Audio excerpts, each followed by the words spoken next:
Hey guys, welcome back to our podcast, A Court of Heaven and Hell. I'm Lauren, aka Heaven. And I'm Ellie. I'm also known as Hel. If you don't already know, we are a book podcast currently focusing on the romantasy series A Court of Thorns and Roses by Sarah J. Maas. In this episode, we will be continuing our coverage of A Court of Mist and Fury with chapters 14 through 19. This episode structure will be first, plot summary, second, character discussions, third, foreshadowing and world building, and fourth, our theories and Maasverse connections. With that being said, at this time, I want to go ahead and give a big spoiler warning. This episode will contain spoilers for any books in the ACOTAR series. In order to fully dive in, we may need to speak about the other books in this series. So if you have not finished her other works, you will be safe until the theories portion, where we will give another big spoiler warning. So if you have not finished the 5 books currently out in this series, then make sure you save this video and come back to join us when you're done. In addition to our spoiler warning, we want to give y'all a content warning. Please see our show notes for content and trigger warnings. We are an explicit podcast and talk about adult things. Please make sure to check out our other ACOTAR episodes if you haven't yet. And if you're interested in hearing us talk about other Sarah J. Maas books, we have several episodes about Crescent City, including House of Flame and Shadow, out now. Make sure to follow us for future episodes where we will be reviewing and theorizing the rest of the ACOTAR series and other romantasy novels. We might have a bonus episode coming in the next few weeks, so keep your eye on that. Finally, please take some time to rate and review us, or if you're watching this video on YouTube, please subscribe and make sure to let us know your thoughts in the comments. Now, let's get into the plot summary of Akamath. Hey! Starting with chapter 14, part 2 starts off with Rysand welcoming Feyre to Valaris and his private home, the townhouse. Ooh! There's 2 large figures with wings outside Rysand's front door waiting for him, and Feyre decides it's best if she goes upstairs where Nuala and Cerduin meet her and tell her that was Rysand's inner circle. Feyre is wondering how the fuck Valaris survived Amarantha, but they won't tell her and say it's Rysand's story to tell. As Feyre goes to sleep, she wonders if her not returning to Tamlin would be a fitting punishment to him. We're in chapter 15, and after Feyre's nap, Rysand takes her to the city for a tour. There's a beautiful river that goes to the sea, green-roofed houses, mountains that seem like sleeping giants, but it's all untouched? How? Rysand explains to Feyre that Amarantha did not touch Valaris because he has kept the city secret for years and years. Feyre questions how he didn't open it up to refugees, and he replies that he had to make some tough choices, and that's all he tells her about it at the moment. On Feyre's tour of Valaris, she notices that the people walking by Rysand smile at him, and they're really friendly towards him, showing that he is a good ruler. She also sees that there's 4 market squares, and the one that pops up to her the most is the Artist Quarter, which is also called the Rainbow of Valaris. Feyre notices a house in one of the mountains, and Rice tells her that's his other home, and they will be dining there tonight. Rysand wants her to meet the inner circle to decide if this is a place she would like to live and be part of. During their conversation, Feyre is able to go into Rysand's mind like she did with Lucian, as she sees herself from his POV, and she didn't realize how bad she looks. She's like, wow, I'm so scrawny. My eyes look dark. Poor I baby. need to get my shit together. I know. She didn't mean to go into Rysand's mind. It freaks her out again, like how it did with Lucian. And Rysand is also really surprised by it. And he tells her that she's a Damati, which is someone who can read someone else's thoughts. And that power comes from him. And that's why she was able to read his mind, because that's his power. Later that night, Feyre is all dressed up for this dinner, but how is she going to get to the House of Wind that is on the side of a fucking mountain, just on a cliff, Rysand has plans for that. He wants to fly her up because the House of Wind is warded against winnowing. Bryson sweeps Feyre up and they fly off together. He tells her how when he was a boy, he would sneak off into the night to fly, and his mother would also join. She was half Valyrian. Emphasis on was. Okay. They get to the balcony of the house, and there's two winged figures again grinning. Ooh. Hey, okay, chapter 16, y'all. This is such a long chapter. I am paraphrasing the fuck out of this because it's an info dump. Okay. Buckle up. All right. We finally meet the Bat Boys. Okay. Literally. I'm so excited, y'all. Okay. Cassian, he is slightly larger than Azriel. He's really good looking. He has dark hair, tan skin, and hazel eyes. Azriel looks pretty much the same, but he is noted to be more classically beautiful, where Cassian looks like he's been made out of a mountain. During this meet and greet that Feyre is having, we learn that Cassian, Azriel, and Rhysand, they're brothers in a way, but they're not related. They just grew up together. They all like to have banter and mess with each other, and they love to talk back to each other, which Feyre has no issue doing. She loves banter. Mor comes onto the patio, and Feyre notices that Azriel looks at her a little bit differently. Ooh. They enter the dining room, and Feyre meets Amren, who is shorter than Feyre. She has shoulder-length black hair and silver eyes. Feyre's instincts tell her to run, but she ignores that feeling, even though Amren does make her uneasy. Amren mentions someone named Mirian, who was Rhysand's third before. She was a human who was made into an immortal, just like how Feyre was. As everyone else eats, Amren doesn't because she has a different appetite. Ooh. What she eat? But what does she eat? What does she drink? Yeah. Okay. Ooh. We're going to talk about it. Okay? As the night goes on, Feyre learns a lot about the inner circle. Cassian and Azriel are both bastard Illyrians. Rhysand and them met as young teens in the Illyrian camps. Cassian had nothing, and Rhysand's mom ended up taking him in. As they grew up, the three guys got closer and eventually became the most powerful Illyrians ever, and that is not known for bastard Illyrians to become. They're very much looked down upon in that community. Rhysand's dad came back to check on him a few years after making him go to the camp, and he was really threatened by the three of them because they're so powerful. So Rhysand's dad decides to split them up when the war came. Sad. We hate that. Once the war was over and Rhysand became High Lord, the court split up. Some went to the Hewn City, aka the Court of Nightmares, which is what Under the Mountain was modeled from. That's what Rhysand showed Amarantha instead of showing her Valaris. Feyre tells the inner circle about her life growing up, and Cassian offers to train her. She agrees to be part of their group to stop Hybern after seeing how close, respected, and kind the inner circle really is. Rhysand says good, because the king of Hybern wants to resurrect Jurian. He knows it's possible because Feyre was resurrected as well. Amren says they need to go to the prison where she was kept for thousands of years and talk to the bone carver. Eventually, Feyre agrees to Rhysand that she will go. Ooh. All right, y'all.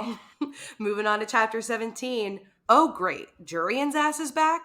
After dinner, Rhys flies Feyre back to the city. She mentions that she felt him through the bond again, but Rhys explains that even he doesn't know why she can do that. Viewing the beauty of the city, Feyre asks him what the cost of keeping it was, but she already knows the answer. Rhys became a whore and a monster to save his people, and he would do it again. He tells her to go get some rest and promptly takes back off into the sky. Feyre does just that until Amarantha enters her dreams in a nightmarish assault. Promising to make Feyre's eternity hell, she's awakened to a commanding Rhys. Her hands have produced flaming claws and she's torn up the bed. Calming her down, he tells her she was only dreaming before she pushes him off, running to the bathroom to retch up her dinner. Rhys comes in and holds back her hair like the BFF we all need and tells her about his own nightmares. She asks him about the flames and he tells her they are a gift from the Autumn Court. She doesn't say anything else and simply continues laying her face on the tub until she wakes up the following day. Later that day, after drafting a letter to the summer court requesting a meeting, Reese takes Feyre to the island the prison is on. Feyre cannot find the prison at first, and Reese tells her it's the rock right in front of her. She tries her best to go in, but cannot get over the fear that once she does, she will be trapped again. She begs Reese to take her home, which he does, before going to bed and not getting up for the rest of the day. In chapter 18, she wakes up the next day to find Amryn in her room. After some teasing about how she can smell the fact that she's been sick, Amryn gives her an amulet that she says helped her escape the prison. If wearing it, the prison cannot keep you, but it's only a loan, and she wants her bauble back. While she's still nervous, she has Reese take her back, and she's able to go in this time. Walking down the slope outside the prison, Reese tells Feyre more about his inner circle before they come upon carved gates of bone and enter. Once inside, Reese tells Feyre the history of the prison and how it works. They travel deep down into the mountain, past the bottom and into the roots where the bone carver is caged. Upon approaching his cell, Rhysand gives him the bone that Feyre used to kill the Menengarn worm, and the bone carver welcomes them inside. Feyre makes a deal with him to get her questions answered. A question for a question. He begins asking her many of them, and Feyre, having been coached by Reese earlier, she answers them honestly. He asks her what she saw when she died, wanting to know if she saw some other world. She says she did not and explains what she did see through Reese's eyes as it happened. He wants to know more, but Reese cuts in, pointing out that he asked her 6 questions with no answers in return. Now it's Feyre's turn. She asks about the possibility of a person being reborn from only a piece of them, and they do not like the answer they get. It isn't possible unless that person's soul was contained and the person bringing them back was in possession of the cauldron. He tells them the history of the cauldron, but won't tell them who has it without further payment. Feyre offers up more of her secrets, and he reveals it is the King of Hybern and that he may want it for its many powerful uses, including shattering the wall. Feyre asks him if there is a way to stop it, and he willingly tells her about the Book of Breathings and where its 2 halves are located. They leave him, each telling the other what they saw. And finally, in chapter 19, upon their return, the gang's all there waiting to hear what they learned. Reese relays everything the bone carver told them. Reese tells them to keep this information between them, and they ask what the next steps are. Reese plans to go to Hybern, but it must be done stealthily if they are going to succeed. Cassian asks how they plan to retrieve the book, and Reese cheekily says they have their own personal detection device in Feyre. Since she has a kernel of power from each of the lords, she should be able to detect something they've hidden with their power. She disbelievingly says they have no idea if that's true, and Reese tells her he has just the test to help them find out. A long time ago, he lost something very important to him in the Weaver's Trove, and he's going to see if Feyre can find it. After she agrees, he names her emissary to the Night Court for the human lands and tasks her with being the line of communication to the humans, using her family home as a meeting ground. She says she'll do it if only to save her family from the oncoming war. The next day, Feyre wakes up after another night of bad dreams, but at least this time she's able to keep her food down. Reese immediately knocks on her door and tells her to get ready, explaining what she needs to do at the Weavers. She will sense anything that doesn't belong there, so Feyre cannot touch a thing except the item she's there to take. She teases Reese, asking if she's his thief or his huntress, and he simply replies, "You're my salvation," before they head out to the Weaver. Now let's get into our character discussions portion, and we always like to start with the side characters, so let's go ahead and get started with Moore, even though a lot of the inner circle doesn't really seem like side characters, because as we go on, they become main characters. At this part, we're still in the side character portion with Feyre and Reese being our main characters at this point. So Moore is definitely giving like rich aunt, wine mom vibes, okay? Her family ruled the Night Court before Reese's. Interesting. She has also suffered at the hands of her family. They suck, honestly, and we learned that going forward. Like, her family not the greatest. She is extremely effing powerful, but her power is also shrouded in a lot of secrecy. Like, we don't actually know why she's so powerful. We just know that she is. Like, she goes toe to toe with Amryn and they almost bring down a mountain. And these bitches are powerful AF, but we don't know why. Okay. And officially, her position in Rice's circle or in his court is she oversees all of the courts. So she oversees the Court of Nightmare, basically keeps them in line. The real court is the inner circle. Reese is in power there, but she oversees the Court of Nightmares, keeps them in line, and she's also officially Reese's third, which means she's technically above Azriel and Cassian in the line of command. Moore's a bad bitch. Moore is a bad bitch, but I do have a lot of questions about her. Yeah. I feel like we haven't been fed enough, Sarah. What is Moore's power? What is my power is truth means? But she lies all the time. I need some answers. I have so many questions about her. Yeah. In this, I like her. Right. But then throughout the story, there's so many unanswered things, especially in Frost and Starlight. And in Silver Flame, she's just not there.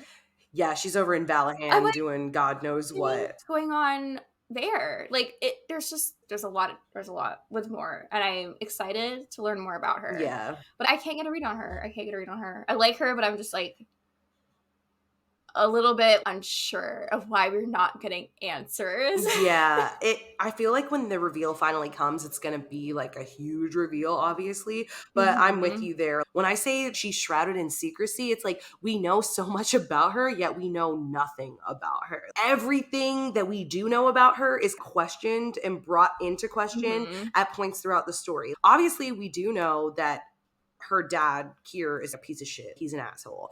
There's no doubting that. Her family in the Court of Nightmares, they suck. But what happened to her when the whole Eris and like Cassian, Azriel, we'll get more into that as we explore it throughout these next two books. But like that whole situation, definitely a lot of questions there on what actually went down, especially after you read Silver Flames and you get Eris's side of the story.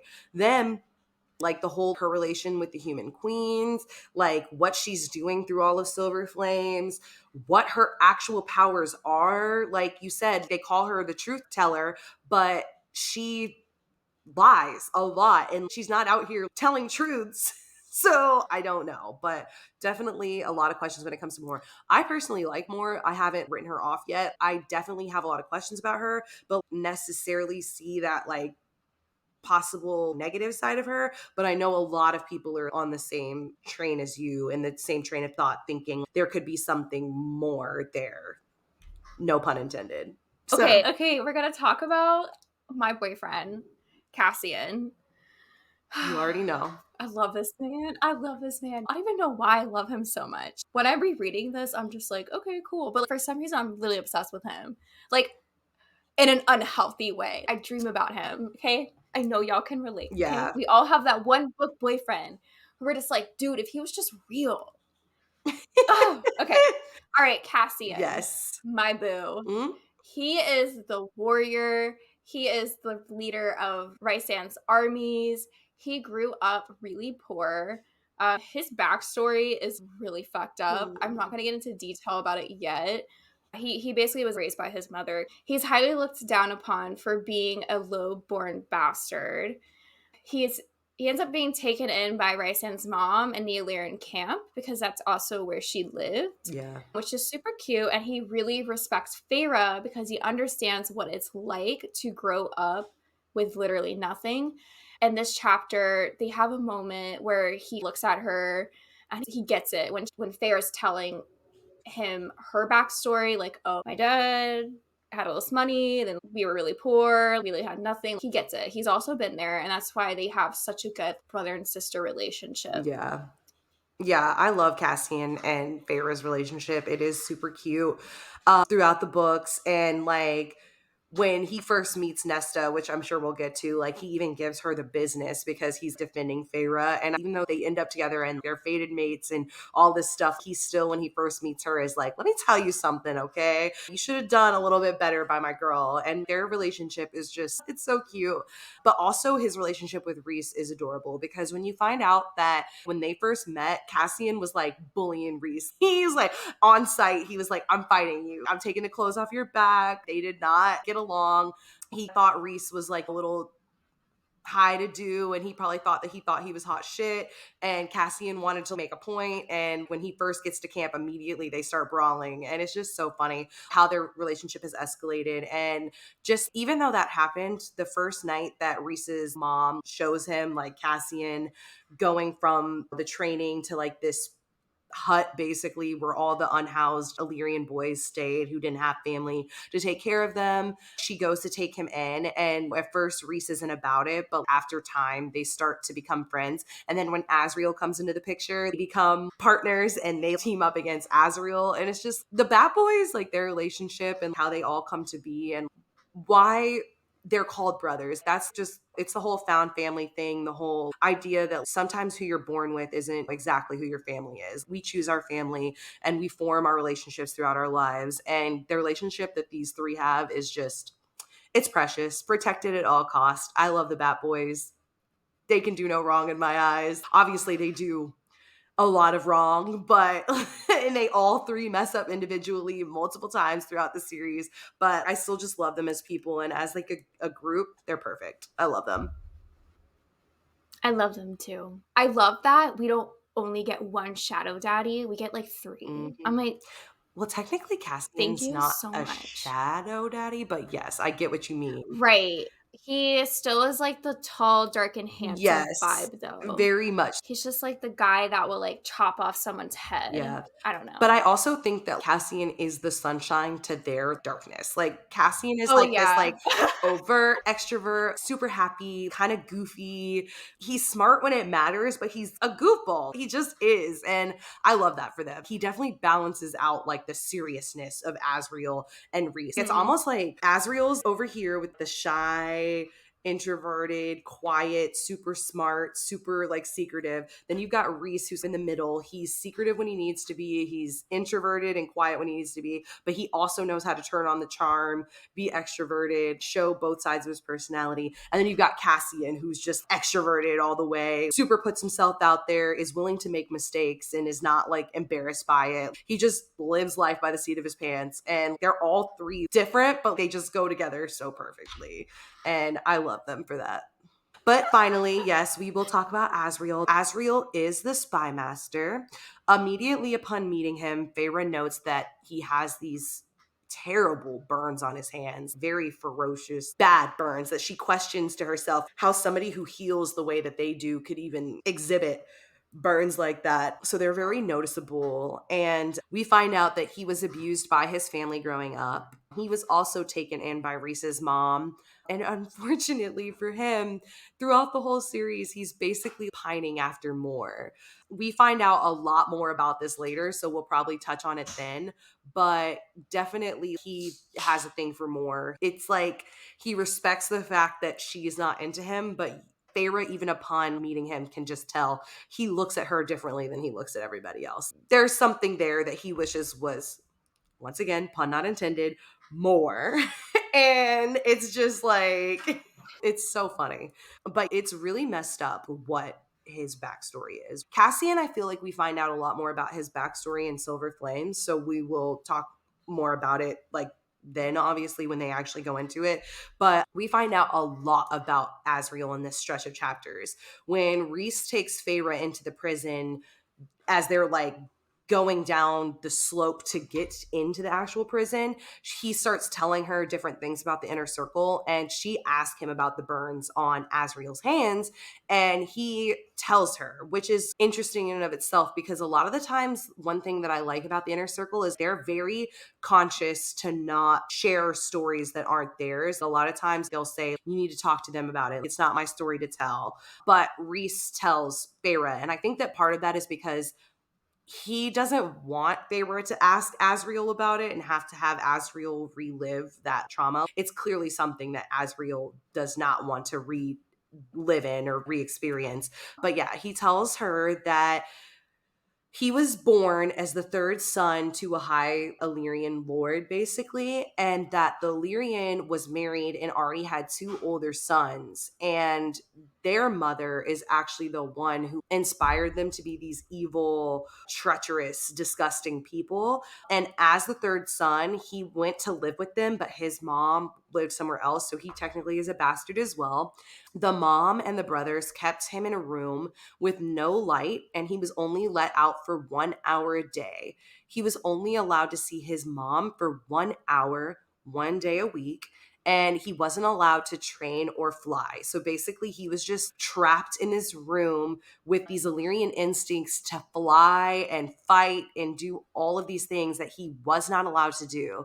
And then I can't, like, this is again, please check any content warnings before you delve into this episode. But when he was 8 years old, his brothers decided they wanted to experiment with him to see just how good his Illyrian healing, like this special healing ability he had, was. And they poured oil on his hands and lit them on fire.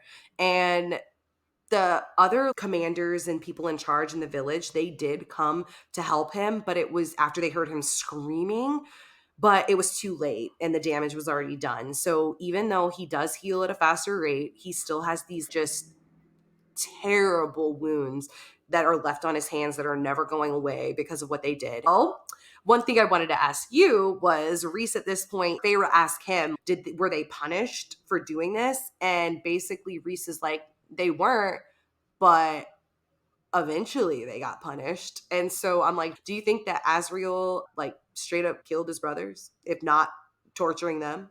I like to think that he covered them in oil and lit them on fire and they died that way. Probably. That would make sense because he's like a fucking assassin, pretty much. And he's like, you wronged me, bitch. Ugh, I don't know. Hey, like more power to him. I just thought that was so interesting Yeah. because we don't know a whole lot about Asriel either. I think there's so much more that we're going to learn about him, hopefully in the next ACOTAR book. But yeah, when I caught this time, I was just like, yo, so they were taken care of eventually. Does that mean that Asriel killed them? Did he just mess with them a little bit and they're still out there? They don't come up again. I feel like that's really interesting. So I feel like maybe they're extradited from the story. They're not in here anymore. I know that Cassian took care of his person that wronged him. So I'm just thinking, I'm like, Asriel probably killed his brothers. And that's really interesting, Period. but they deserved it. I don't feel bad about it. Not one You bit. know, also something that I noticed that I don't know if this matters, but I picked up on it on this read. And I was like, wait, it was mentioned that Rysand's mom and Asriel's mom were friends. Yeah. I was Because like, that's why she took oh, him in. does that mean? I know. I'm like, does that mean anything? And I'm like, maybe it doesn't. But I was just like, oh, they were friends. That's It cute. is cute. I think it means, obviously, Asriel's 100% Illyrian, so it makes sense that his mom and her would be friends because her mom, they were Right. probably around the same age. They grew up together. I'm assuming that, unfortunately for her, Asriel's mom's wings were clipped. I know that if I'm not mistaken, we do find out a little bit more about Asriel's mom in Silver Flames or one of the books. But yeah, I could definitely see them being friends, and that's so sweet. And Reese does talk a little bit about his mom in this stretch of chapters and about how when his dad came to the camp and took her away, she did have to leave a lot of that of her life like behind. So I'm wondering if maybe that was part of it. Maybe she was friends with Asriel's mom and she had to let go of that friendship as she got taken away to go be the wife of the High Lord of the Night Court. And when she came back to help Reese with his training, maybe that was her way of doing right by her, is taking Asriel in. One thing I will say about the Yeah. Inner Circle, if we haven't learned it yet, they all have tragic stories. I think that's why they make such a great, like, friend group and found family and all of that. because they have all been through it. Like, one of the reasons that they're able to understand Feyre so well and have so much sympathy and compassion for her is because they all know what it's like to go through severely traumatic situations, to be family to the worst kinds of people, to have been looked down upon, treated like shit, prisoners. Like, they all can relate. So it's sad, but it's also in a way like happy that they all were able to find each other. Our next person we have to talk about is Amren. I will say we are going to be diving super deep into Amren in our theories portion, so I'm going to keep this pretty simple. But if you're interested in hearing our theories about what Amren is, make sure you listen to that, Stay okay? tuned. So Amren, she looks high fae, but she's not. There's something under her skin. She's not really a high fucking fae. She's older than the city of Alaris. She is the oldest person that we know of in all of ACOTAR. She is described as, quote, fire drake in a cave. Okay. Even Rysand is very wary around her. She loves her jewelry. Ooh, she likes to collect jewelry. Mm-hmm. She's super powerful, and she's also Rysand's second, and her main role is that she is his political advisor. Yeah. Yeah, Amren is that bitch. Everybody in the inner circle is afraid of her to a certain extent. She is not one to be messed around with. She loves her jewels, like you said. She's a baddie. She just is here existing. She's the last line of defense. Even Rhysand says it. If every other person falls, like, I will unleash Amren. And like Ellie said, we will talk more about her in the theories portion of this video. She is the most powerful, probably, of all of them. She even makes Rhysand like kind of question his power a little bit, which is saying something, because obviously we all know that the rest of the world is all afraid of Rhysand. So if Rhysand is afraid of her, at the very least, he's thinking that they can go toe to toe. So she's got to be pretty powerful. She's political advisor. She's super smart. She's the person that they go to ask everything. And part of that is just due to her wisdom of being around for so long. And then part of that is just due to her cunning and super smart mind that sees like different situations that other people might not catch at first. That, guys, is the inner circle. They are obviously a huge part of the story going forward. I would dare to say that at some point they even become main characters, but we will definitely be seeing more from them. And then we meet two other super kind of important to the overall story, but more in the background type characters in this stretch of chapters as well.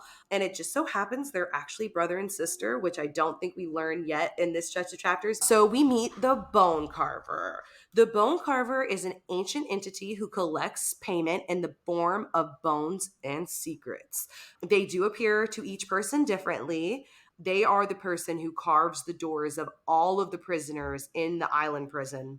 They're extremely curious and at the same time super wise. So the Bone Carver is actually like such a good character. Like, low-key, I love the Bone Carver. I love some of these little like side monster characters that we get, like the Surreal, the Bone Carver, the Weaver, Bryaxis. They end up being like some of my favorite characters in all of the books, and I just think that that's so funny. Such a childlike curiosity that I get from them. Meanwhile, Rhysand is seeing Jurian, who's like a grown man, and it's just so interesting to me. Like, this is a situation where like clearly the point of view is affecting how you're seeing a person, because I'm seeing them as a young, curious, playful boy because that's what Feyre sees them as. And so it would just be so interesting to see the Bone Carver from another person's point of view.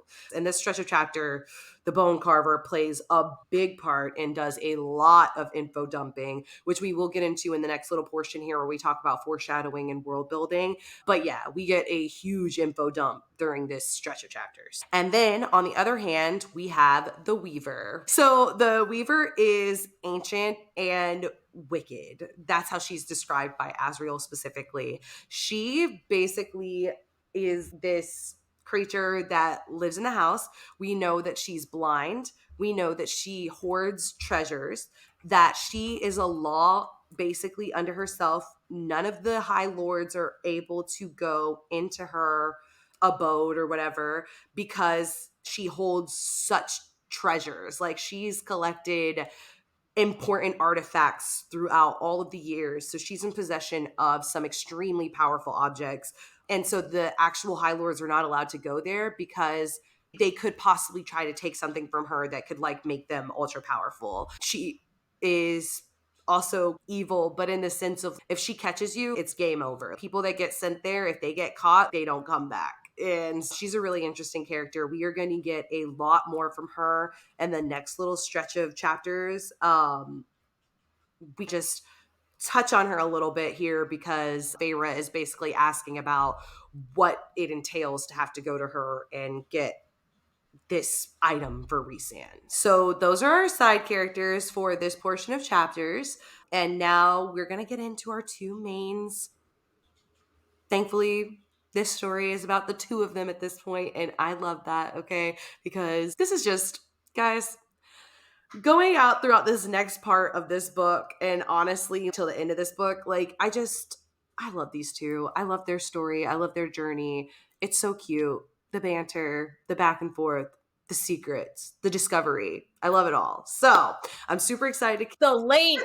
The wingspan. But I'm super excited to talk about it as we keep going forward. But let's get into Feyre a little bit. Feyre was not doing well when we left her off last. And she's still not really doing that well, but she is getting there. She is free at the very least, okay? She is not trapped in Tamlin's gilded prison anymore. She's free. She's finding herself, albeit slowly, but she is on this path of discovery. She's opening up a lot. Just the things that she gets off of her chest at this point, not only is it sad to hear, but it's also like relieving in a way because she's finally talking about it. Like, she's not just keeping this in. She's finally saying it out loud. And I know that might sound like not that big of a deal. She's just saying, but I'm telling you, if you've been keeping something like this so close to your chest, you have nobody that you can talk to about it. You have no release, like nobody that's going to listen to you. And you're finally able to not only have someone who wants to hear these things from you, is asking you about these things, but also you're just in these situations where you can finally say some of these truths out loud. Like, that can be a big help in a lot of ways. And it just makes me so happy that she's getting to experience this because she has not been doing all right. She really hasn't. We learn in this stretch of chapters that she has been having thoughts of self-harm. She casually mentions when she's in Valaris with Rhys, like, she doesn't even mention it. She just has a thought to herself, but Rhys can feel it down the bond. And she like thinks to herself, I wonder what it would be like to just not exist, to be nothing. It seems like it would be nice. I could enjoy that. And Rhys basically stops her and tells her, like, don't ever think that. The world needs you. Don't ever feel like that. Then again, when she's in the bone carver's prison and he's basically asking her to tell him more things in order to give her more information. He wants to know so much about her and her thoughts and what happened when she died. And she tells him, after I killed those two fairies, if Tamlin hadn't been the person under the third hood, instead of killing that third person, I'd have turned the dagger on myself and stabbed myself. And it's just like, geez, man. And then she says again, after she knew that Tamlin was safe, she wanted to take that dagger and turn it on herself and basically end her life because she just couldn't deal with the trauma of having to kill those, fae that she had to kill in order to save the world. Like, we all understand why she did it and that she didn't have a choice, but she's really struggling with this. And she says that it wasn't until she was actually dead and dying that she realized like she had a will to live, but she still deals with that trauma. And like that, like, her nightmares aren't just the feeling of being trapped, of being starved, of having her choice taken away from her. They're also of her ending the lives of these fairies and just atrocities that she witnessed under the mountain. It's just really sad. But then also in this stretch of chapters is when Ellie touched on it last week in our discussion, but she straight up tells Rhysand she realizes that she allowed Tamlin to treat her poorly, and she probably just latched on to whatever it was that was going to love her because she needed that. And Rhys tells her that when he made that bargain with her, the bond was based off of what she needed at the time. And she was like, I needed to survive. And he was like, you needed to not be alone, because Feyre always felt alone and she didn't have anybody. And it was just her struggling and dealing with this stuff. And that's why it's just so sweet to see Rhys giving her this attention, this time of day, the love that she actually deserves and not just the love that she thinks she deserves, which is what she was willing to accept from Tamlin because she literally didn't know any better. And even she's coming to terms with that. And then finally, when we leave off in this stretch of chapters, Feyre is officially the title of emissary to the human lands of the Night Court. There hasn't been an emissary to the human lands in over 500 years, so since the last war. And Rhysand does not bestow the title upon her lightly, but it does make a lot of sense that she would be this person. She used to be human. She still has a human heart, even if she's high fae. And they just feel like it's more likely that the humans will listen to her and trust her because she used to be one of them. And she has the connection of her family and like their actual estate in the human lands where they can do business, for lack of better terms. So that. Period. And we will move on to Rhysand. So Rhysand, he has a lot going on in these chapters as far as just like his banter and his little snarkiness and the way he goes back and forth with Feyre. And obviously we see him make some commanding like things. Like he is a leader. He is the leader of the Night Court. He's not afraid to make tough decisions. We see him commanding the inner circle a little bit in this stretch of chapters. Asriel wants to tell his emissaries in the other lands about what they found out from the bone carver, and Rhys says no. And the respect that they have for him is apparent. They all respect him, even if they don't always agree with him. Also, he is slowly unraveling himself around Feyre. Like I said, Rhys has always been way more open with Feyre than Feyre has been with him. He's always teased her and tried to bring the life back out of her in a way and been willing to like be closer to her than she was to him, obviously because she was with somebody else and that person like painted him in this just terrible light or whatever. But yeah, things are starting to come together. Pieces are starting to fall into place. And it is very clear to me at this point that it's almost a straight up like a complete juxtaposition to Tamlin at this point. I feel like Sarah J. Maas was trying to make that very obvious. Like everything that Tamlin did, Rhysand literally does the opposite. When Feyre is having nightmares in the middle of the night, she wakes up to Rhys like not only waking her up, but he's there for her. He's rubbing her back. He's holding her hair back while she vomits. He's talking to her, telling her about his own trauma, telling her that it's okay. It was just a dream. You don't have to worry about it. Whereas Tamlin was just laying there pretending like he was asleep when she could straight up tell that he was awake and could hear everything that was going on. And he was just like, I'd rather not deal with it than to actually help my girl out and make sure she's okay. No, but Rhysand is there. He's paying attention. He cares. And we love that for him. And Period. Rhys also is encouraging Feyre to talk about her feelings. There's this cute little part in here where Rhys is like, ask me a question and then I'll ask you a question. Like basically the bone carver situation, but he's like, I'm going to tell you something and then I want you to tell me something.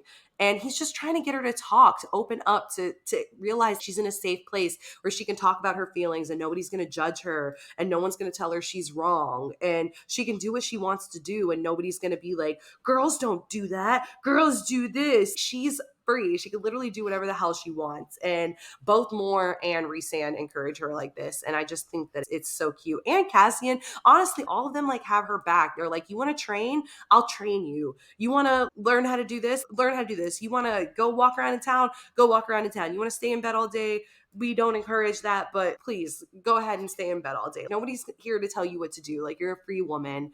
And Feyre just really needs that after all that she's been through at the Spring Court. So I'm happy to see her getting to enjoy her life a little bit at this point. And I can't wait to just see what else is going on because this next part, Rhys, I have mixed feelings about what he does in the next part, but it's okay. Bro, you had her go into this deadly situation. But also his mom set it up like that. But anyways, it's a whole thing. We'll get into it during the next part. We're going to shift now to our foreshadowing and world building section. One of the first big world building info dumps that we get is in the first 2 chapters. It's all about Valaris. Valaris's walls have not been breached for 5,000 years because it has been kept secret by Rysand's family all this time. There's been really powerful words and spells put on the city so that no one knows about it. Only thing that people know about the Night Court is really the hewn city. They think that's the Night Court, when in reality, it's not at all. It's just the city where people go to because they didn't want to support Rysand when he took over the Night Court. Also, with Valaris's walls not being breached for 5,000 years, it does foreshadow the attack that the King of Hybern's peeps do on Valaris a little bit later. Also, when Feyre's on her tour for Valaris, another thing that she notices is the House of Wind, which literally has a whole book written about it. Yeah. A little bit later.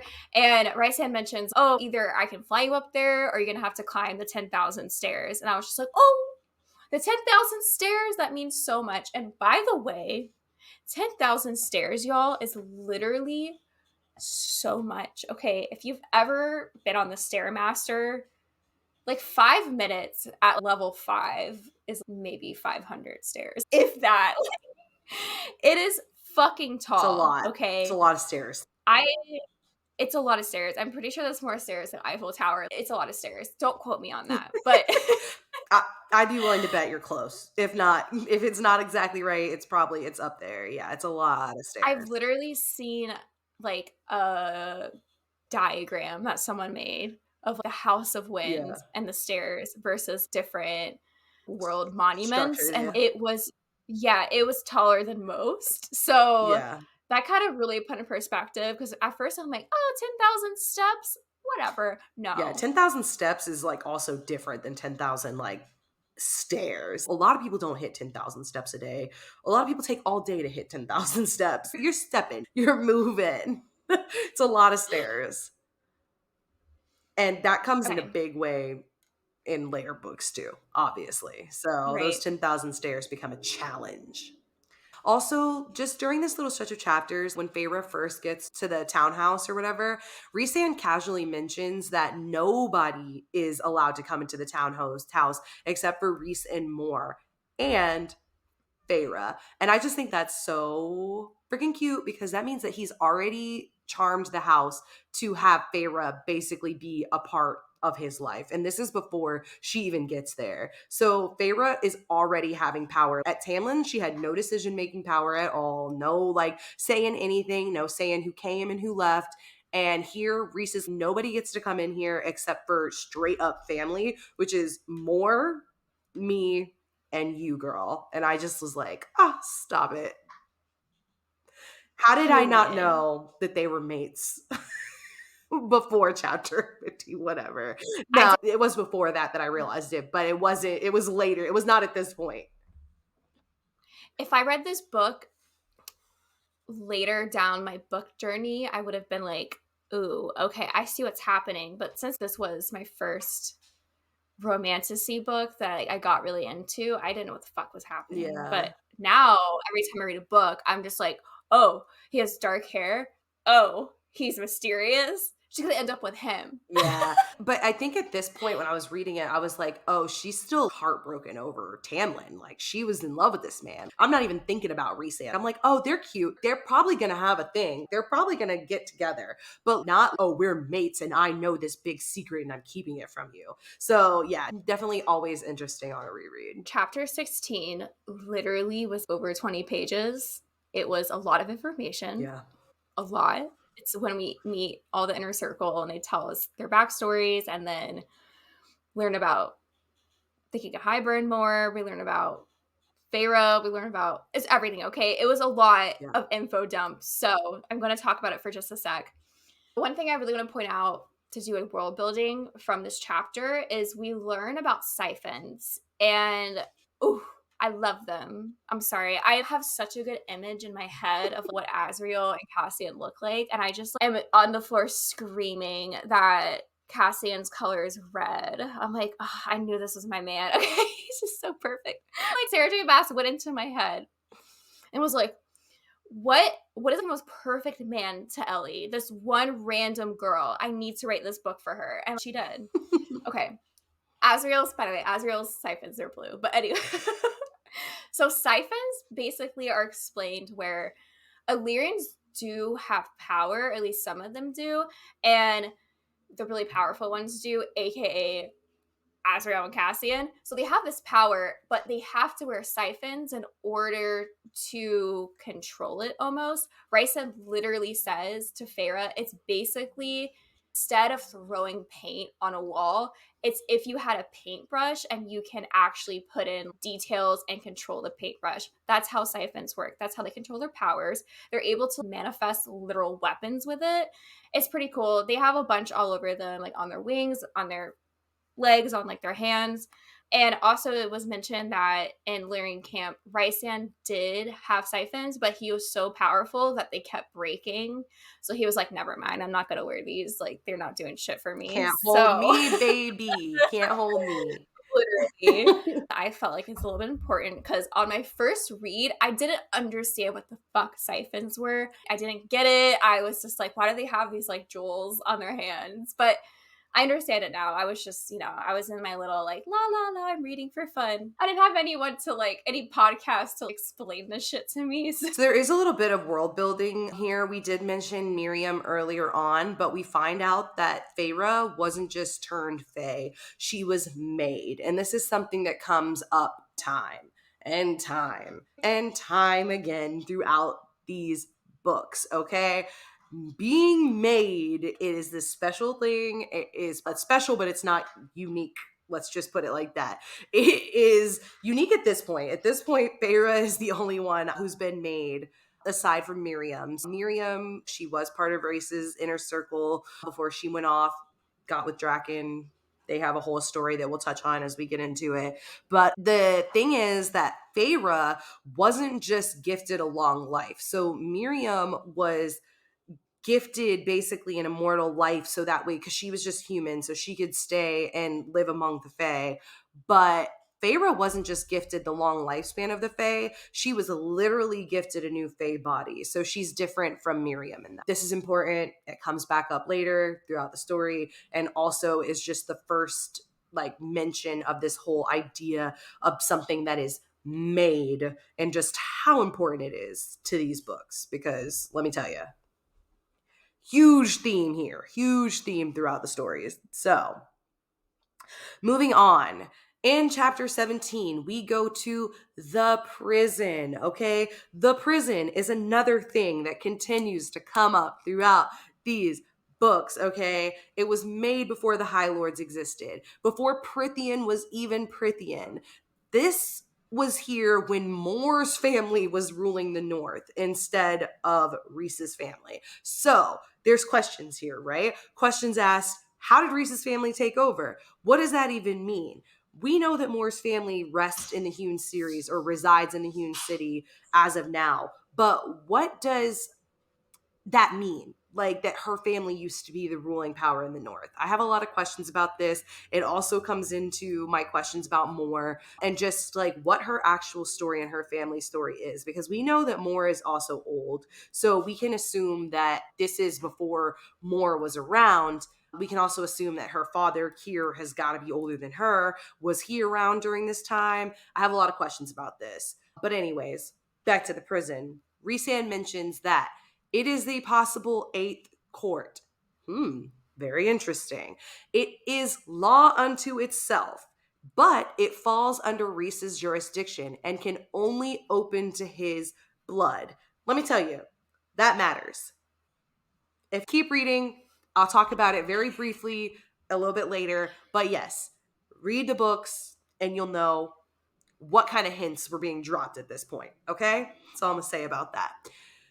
The guards of the prison are literal shadows that reside in the walls that are basically just thought shadows and ancient spells that come out only during feeding time or when one of the prisoners gets out of hand. So they're not even real like fairies, people, or anything like that. They're like these entities that like lurk in the wall and only come out like when they're needed. I'm assuming they're super powerful. You got to have some super powerful shit watching the kind of shit that's in this prison.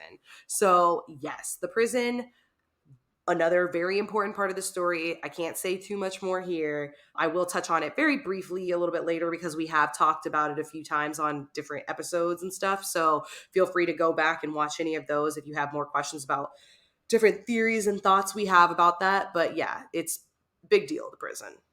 I just want to say super quick that we're told in this span of chapters that Amryn comes from the prison and she escaped it. Yeah. She's something that was kept in the prison, which is kind of like, oh, because only thing that we know at this point is that the prison is supposed to hold really powerful creatures, and she was in it, and then she escaped, and now she's part of Rice Hand's court. Yep. So many things to say about Amryn. We'll also get to that later. Moving on, in chapter 18, we get a lot of information in this chapter from the Bone Carver. He is just, yep. Let me tell you all about Prithian. Let me tell you all about the worlds, okay? I've been around for a while. Let me fill you in on the deets, okay? The Bone Carver drops some knowledge, okay? So he tells us about the cauldron. We know a little bit about the cauldron from Akatar, from the painting the mural, I should say, that Feyre saw in Tamlin's office. So we've touched on this a little bit, but we get some stone cold facts about the cauldron here from the Bone Carver. He says the cauldron was around before the Fae and man, said that it once contained all of the magic and the world was literally born inside it before it fell into the wrong hands. It was used to commit terrible deeds and make terrible things until it was stolen back at great cost. Unable to destroy it, and doing so would make life cease to exist, it was hidden and forgotten. After being hidden at the bottom of a lake, it was found again before vanishing. Millennia ago, its 3 legs were broken off in an attempt to fracture some of its power. Each of the 3 legs was hidden at 3 different temples. We know that these are the temples that were attacked by the King of Hybern, and now we know why he was attacking them. We also know that these temples, one of them is the one that Gwyn comes from, and unfortunately, many of the priestesses that reside in the library of the House of Wind also came from these temples. The King of Hybern's people were not sacking them in a kind way. They were extremely evil, doing extremely evil things, but they were there looking for these 3 legs of the cauldron. The Bone Carver also says that if somebody found 3 legs of the cauldron, it is safe to assume that the cauldron is whole again and that somebody has it and intends to use it. We also know that's the King of Hybern. Okay, the Bone Carvers, you already know the answer, Rhysand. And he was like, I just want some stone cold proof. And Feyre was like, okay, but if he raided the temples, then like, how did you not assume that he had the cauldron? So there's a lot of questions here. But I also respect the fact that Rhys was like, I need to get like the actual proof before I just go in here and start a war. So that's fair. Also, okay, in addition to the cauldron, the Bone Carver tells us about the Book of Breathings. The Book of Breathings was forged by the dark maker of the cauldron, full of spells that negate or control the cauldron's power. The Book of Spells can only be yielded by those who are made, capital M. Right now, it's been split into 2 parts. One resides in the human lands with the human queens, and one resides in the summer court. Interesting. That's the world building that I have for you. This was such a chunk. Oh, it was an info dump and a half. Jeez. Info dump and a half. Okay. But stay tuned because everything that we talked about was really important. It's not like it's bad information. It's just a lot of information in a short stretch of chapters. We only talked about 6 chapters today. And yeah, they were juicy boys. They were full with a lot of different facts. If you are doing a reread with us, if you're not, if you're just watching us, we highly suggest going back and rereading those chapters. You might catch something that we didn't, or you might learn something new. But if you've only read the book once and you're just diving in with us to get the deep nitty gritty facts and stuff like that, check out those chapters again because I was doing a lot of highlighting. Let me just put it like that. But anyways, we are moving on to our theories and our mass verse connections. So I want to go ahead right now and give another big spoiler warning. Thank you for staying with us this far. We have enjoyed breaking down Akamap with you, but this is your warning to leave if you have not finished all three of Sarah J. Maas's series, including House of Flame and Shadow. I will definitely be touching on that book right now, but literally all the books in ACOTAR, all three series, everything's on the table. If you haven't read those, you might want to bow out. We'll catch you in the next one. I'm giving you 5, 4, 3, 2. Okay, I think they're gone. All right, guys. Okay. So, like I said, I wanted to talk about it more just a second ago, but there is only so much I can say about the prison / the Dust Court without talking about House of Flame and Shadow. Obviously, we got a ton of information in House of Flame and Shadow as to what the prison, the Dust Court, Bryce's family, Rhysand's family, everything just comes together. Like I said, we've had a lot of conversations about this already. We definitely have given our thoughts on where we think everything is going with the Dust Court after Bryce passed off the mantle basically to Nesta. So now Nesta's got the two parts, the swords, like the matching daggers. And we definitely think that she has some plans for the Dust Court and that she might end up taking over at some point, if not rebuilding it to its former glory. It is so interesting to me to reread this stretch of chapters knowing what I know from Hofast, because why does Rhys's Mhm. blood open the gates? It's because Selene was literally Rhys's ancestor. Like, the Dust Court, he is the heir to the Dust Court as far as we know in Prithian. I just enjoyed reading that so much with like new eyes and being like, oh my God, this makes so much sense. That does make a lot of sense now rereading it. It's so weird. Like, every time I read a new book from Sarah J. Maas and I go back and I reread all the other books, I'm just like, oh, Yeah. okay, this makes You're sense. like, oh, wait. Oh, I get this now. This mattered. I get it now. Yeah, it definitely happens in Throne of Glass. I haven't done my reread of Throne of Glass yet, but I can just imagine all the things that I'll pick up in on those first three books, like after I know everything about the end of the story. And even like reading Throne of Glass and reading Crescent City and then going back and reading ACOTAR, I'm just like, holy moly. I can't even 100% say that when she wrote this about the prison, she was intending to have the story go where it was. Because I was like, was she even thinking about Bryce when she wrote Akamath too? When she wrote Akamath? Probably not. But the fact that it came back and it made sense. Why would Rhys, of all people, why would his blood like bespell the prison? Mhm. Because he's the ancestor of Selene. It just makes the descendant of Selene. It just makes so much sense. But yeah, fun little nod there. I didn't want to spend too much time on it because we have talked about it so many times before, but I definitely wanted to mention it, like how rereading this part when we first get to know about the prison. I think they talk about it a lot again in Silver Flames, so I'm sure we'll touch on it again in the future. The only thing that I wanted to ask about it then, since I didn't want to spend too much time on it, but do we think that Finn had anything to do with the prison, like when it was there? How did it go from being the Dust Court to the prison? That was explained in House of Flame and Shadow because It was like it abandoned. so basically when Selene was left in Prithian, instead of rebuilding the Dust Court that she was literally the heir of, that like her mom tried to prep her for her entire life, she instead destroyed it in a way and made it into a prison where she gathered all the creatures that were the Asteri's pets in Prithian. So it's safe to say or assume as of right now that all of the creatures that were in the prison were actually the Asteri's fucking pets. That includes Amarin. Interesting. Oh my god. And it makes sense because Lanthus also, we know that he was one of the commanders of the Daglin who we're told are the Asteri.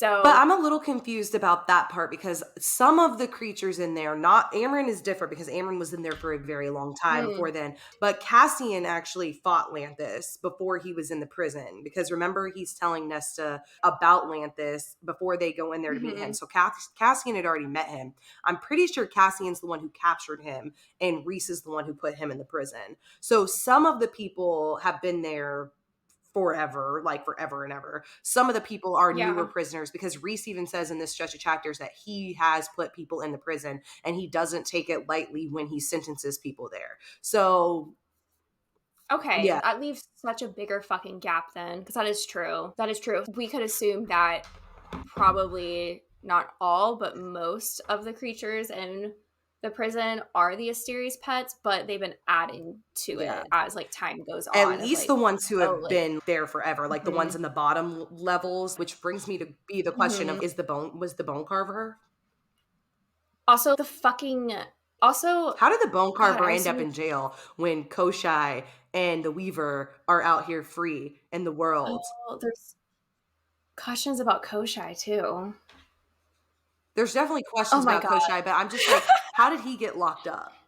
Okay, so this is what Akatar Wiki says. Shout out to Akatar Wiki.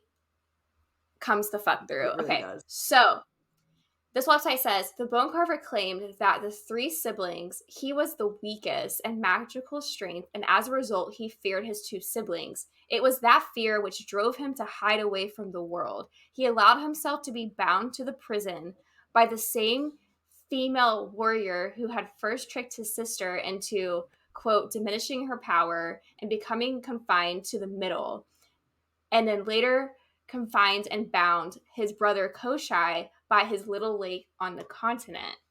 In an odd twist of fate, the bone carver referred to that trickery female Fae with some fondness, stating that no one remembered her name all these eons later, but he did, and he would not forget it. Is that the mom? Or an ancestor of I'm the assuming mom an of ancestor of the mom of Feyre, because nobody knows who her because Fey ancestor of it's anyways, they think that she came from a long ago Fey, but I don't think it's right, the mom, but the ancestor 100% it's the last possible. name Archon. Yeah. Yeah. I need a moment to Ooh. collaborate really quick. Holy fuck. Okay. But anyway, it doesn't confirm who put him in the prison, other than that it was a tricky female Fae, and he will never forget her And he name. had fondness of her, but he doesn't say the name. So It interesting. doesn't say the name. So we technically don't know who put the bone carver in, but it probably, I would say, was after the Asteri Asteri left in, had or to the be, Daglan left Prythian. because the prison wasn't the prison until Celine came back. So it had to. Right. Dude, the timeline is so goddamn confusing sometimes, y'all. I'm like, oh my god, I need like a chart. Yeah, Like just like I know. one of those like world charts that you had in elementary school. Those big ass fucking like half wall timelines you had to memorize for some fucking 100%. reason about the world history. I need that about Prythian and Midgard and fucking Yeah, Terrasig. because it's a lot going on. It's so much. So it So had to be after that, though, because we know that the prison wasn't the prison until after Celine. So I was even going to say, what if it was Thea? But it couldn't be Thea, because Thea didn't come back when Celine made the prison. So it has to be somebody from within that time period, which is what, 10,000 years at the most? Or 15,000 years. I think it's 15,000 years at the most. 15,000 years. I don't know, but I think it being Feyre's ancestor is a huge possibility, and it would make so much sense. This isn't the first time that that's been referenced, like that it's possible that she came from a Fey lineage. Interesting.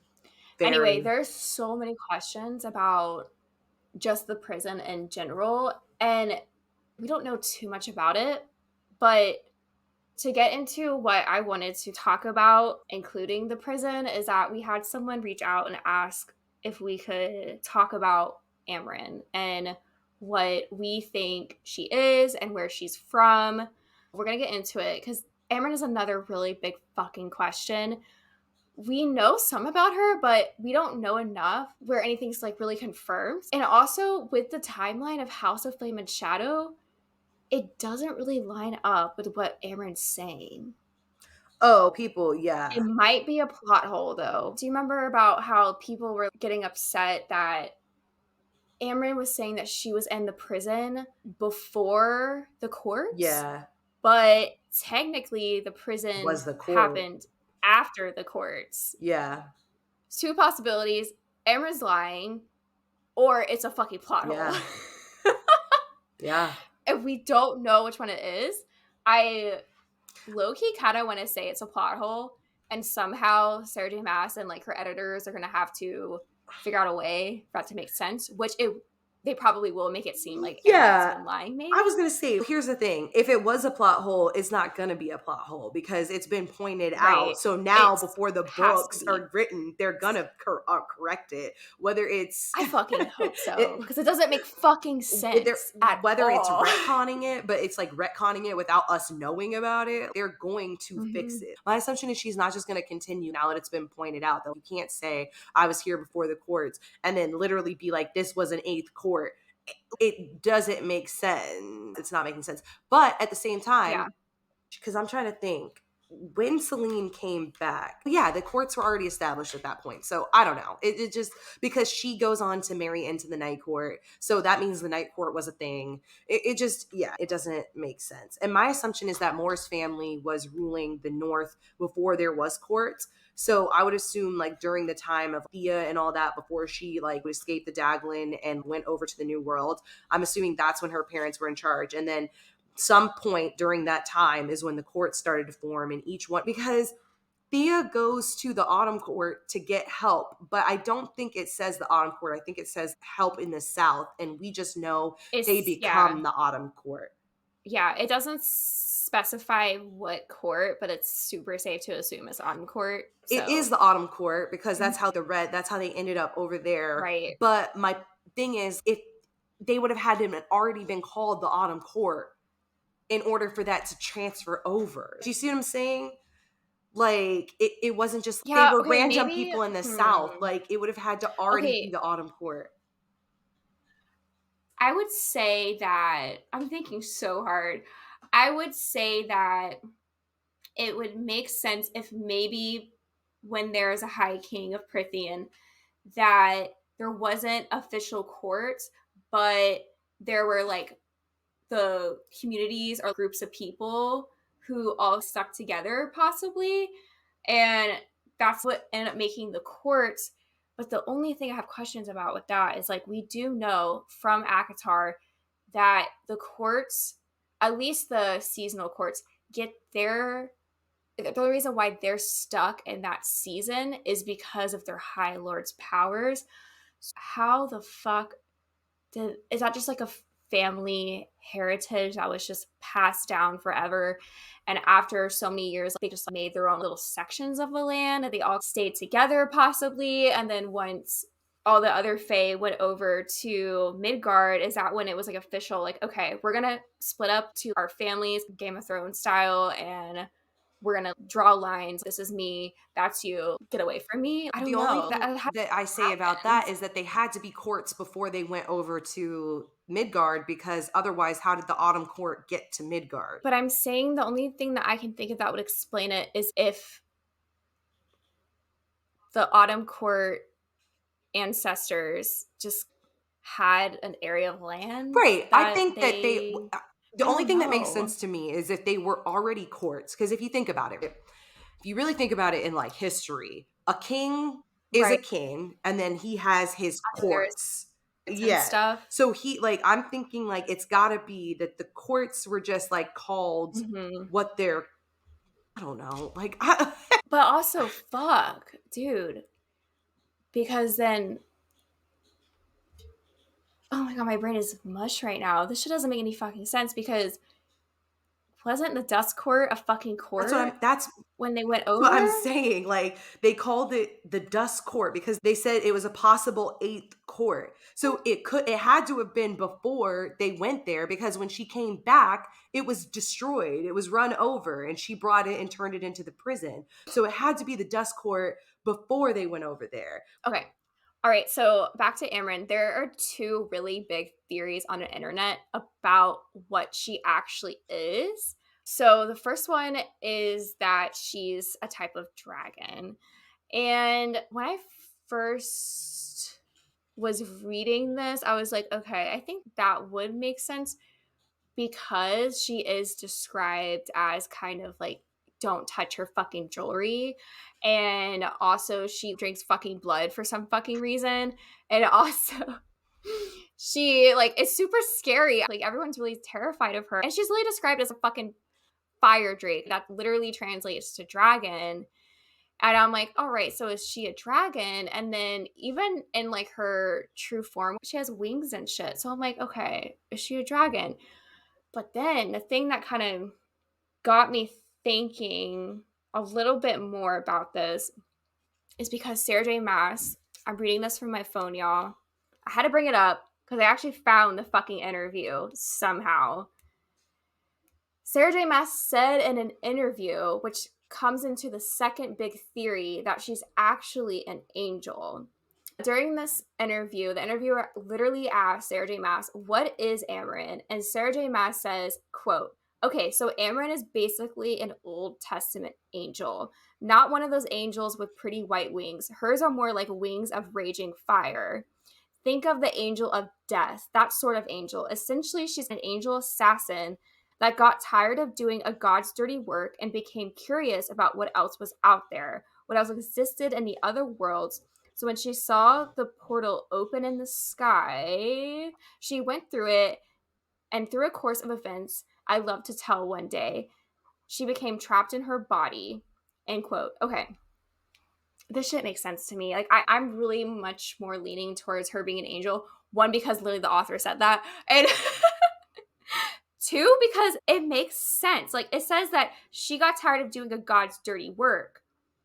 Okay, so we do know that she potentially was one of the Daglin's pets, which then would tie into our theory that the Daglin and the Siri are actually gods. It just makes fucking sense. Yeah. It makes sense. Okay, I know you have things you want to say, No, so you're go ahead good. and explain your reasonings. But So yes. I almost question if at some point while she was writing Akamath, she did think that Amren was going to be a dragon, and then she changed her mind when she got to Akawar. And the reason I say that is because there are several quotes in this, honestly, in this stretch of chapters that just lean so much towards dragons. So I totally understand why people think that is a possibility. She says, quote, her silver eyes were unlike anything I'd ever seen, a glimpse into the creature that I knew wasn't high fae or hadn't been born that way. The silver in Amren's eyes seemed to swirl like smoke under glass. Okay, interesting. It could give angel, silver, death, fire angel, maybe, but also I'm seeing dragon here, okay? You don't eat. Amren's teeth were unnervingly white. Not this sort of food. Okay. She drinks blood. I don't know where angels drinking blood comes in. I've looked it up. I've looked for references. There are none, okay? That is not a thing that exists. Who drinks blood and eats like raw meat and stuff like that?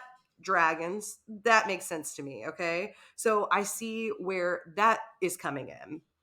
Reese is talking. He says, if that day comes, I'll find a way to break the spell on Amren and unleash her on the world and ask her to end me first. This could lean either way. Again, if she's an angel of death, obviously she's extremely powerful. So powerful that she could kill Rhysand. So he knows that. Okay. I could see that. Feyre asks Rhysand what she is. She says something else, something worse than us. And if she ever finds a way to shed her prison of flesh and bone, Cauldron save us all. In my mind, originally, I'm thinking dragon, but I'm guessing I could see where angels could not be made of flesh and bone. But anyways, so that could make sense. And then there is the quote about basically, this is a big thing here where we say, there are legends that claim when the world was born, there were rips in the fabric of the realms, that in the chaos of forming, creatures from other worlds could walk through one of those rips and enter another world. But the rips closed at will and the creatures could become trapped with no way home. So at the very least, we know that Amren is from another world. She's not from Prithian. She is from one of these worlds that is out here. And personally, I don't think she's from either Aurelia or from Midgard. So I'm personally leaning towards she's from a world that we haven't even explored yet. And then finally, in this book, we get, I think she is the only one of her kind. There is no record of others ever having existed. Even the Surreal have numbers, however small. This also brought me to another little question because I'm like, exactly how many cereal are there? But anyways, maybe we'll talk about that another time.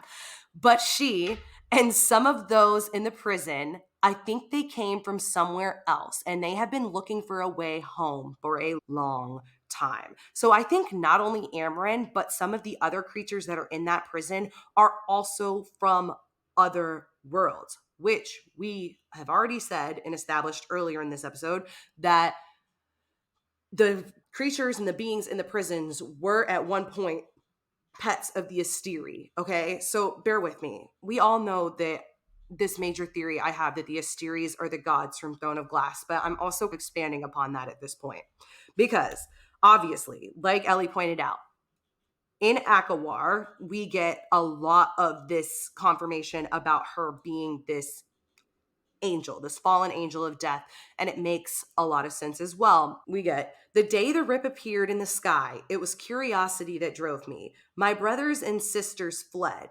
Okay, angels. We all know that the whole brothers and sisters thing, that's a reference to angels right there. Upon the orders of our ruler, one God, one person in charge of all of these entities, we had just laid waste to twin cities, Sodom and Gomorrah, question mark, smote them wholly into rubble on the plain, and yet they fled from that rip in the world. But I wanted to look. I wanted. Angels are not allowed to want. That's a huge thing. Like they're not, their will is to serve their God. So that's, they don't have free will. That's like the whole difference between humans and angels. I was not built or bred to feel such selfish things as want. I'd seen what happened to those of my kind who strayed, who learned to place their needs first, who developed feeling. But I went through the tear in the sky, and here I am. Okay? I yielded my Mhm. grace, my perfect immortality. I knew that once I did, I would feel pain and regret.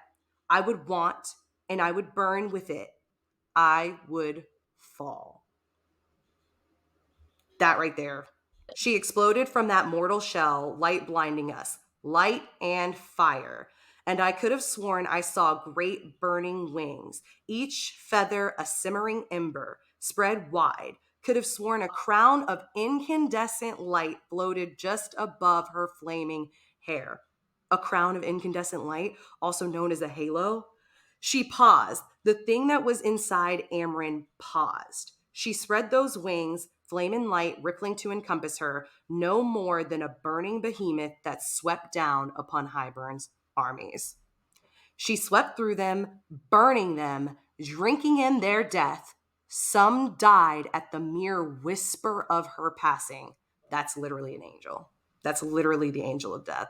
If you know anything about the Yeah. Bible, Passover, it literally where the angel comes down and just, if you've seen the Prince of Egypt, it's just a whisper and then they're dead. That in my mind, if it wasn't confirmed that Sarah J. Maas said that, she wrote it in the books. So I think that part is pretty much, that's Okay. definitely what I feel. She's an angel, and she's probably not from any world that we know of. So to answer the actual user who wrote us this question, where do I think that she's from? I think she's from an unnamed planet that we haven't met yet. So yes, Amarin is a big question still. We definitely have our thoughts. Like we for sure 1000% believe she's an angel. Everything else that means is like up for debate. And I really do hope that we get to touch on this a little bit more in some of the future books.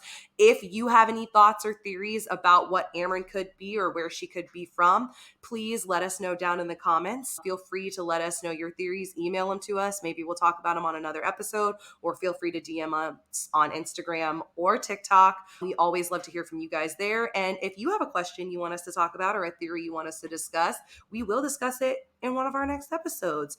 That being said, we hope that you guys enjoyed our discussion on Akamath today. And our next episode, we will be continuing with our coverage of chapters 20 through 30. Email or DM us anything, like I said, you'd like us to touch on relevant to those chapters. Or if you have something that will be coming up in the future, you can let us know now as well so we can hone in on it while we're reading. Finally, again, if you're watching us on YouTube, please make sure to like, comment, and subscribe. And if you're listening, please review and rate the pod. It helps us so much, and we are still trying to grow this thing. We appreciate all of you guys listening. And just please, if you feel it in your heart, take some time to leave us a review. It helps us in a big way. But either way, share us with your bookish friends and give us a follow over on our Instagram and our TikTok. We have a great time over there. There's lots of footage of us at events, us with memes, different polls, questions. We do a lot over there, especially on our Instagram. So give us a follow over there. We love being a part of this community, and we cannot thank you guys enough. So thank you, thank you, thank you. The support has been amazing. We love you guys. And with that, we want to leave you guys with a quote. As always, today's quote is, "It's a shame that others in Prithian don't know, a shame that you let them think the worst." He took a step back, his wings beating the air like mighty drums. As long as the people who matter most know the truth, I don't care about the rest. All right, guys. Bye.